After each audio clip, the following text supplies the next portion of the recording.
How to duplicate sub items in Monday.com. Hi guys, welcome back to my channel. In this video, I'm going to show you step by step how to duplicate sub items in Monday.com. So first, you can open your Monday.com dashboard and then you can go to your left side to choose the workspace.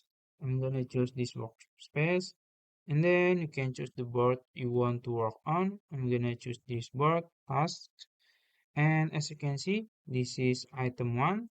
So if I click it, there is no sub item, and I'm gonna create a sub item here. So we're gonna cross this one and then click this one, and I'm gonna create an sub item. So let's say sub 1, and as you can see this is the sub item. So I'm gonna duplicate it.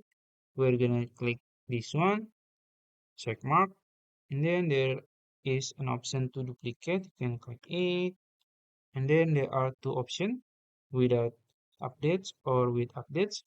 In this video I'm gonna choose with updates, and as you can see this is the new sub items with updates. So if I change these sub items, it also change this one, and then you can just repeat multiple times. So yeah, I think that's it. If you found this video helpful, please like this video and subscribe to my channel. Thank you.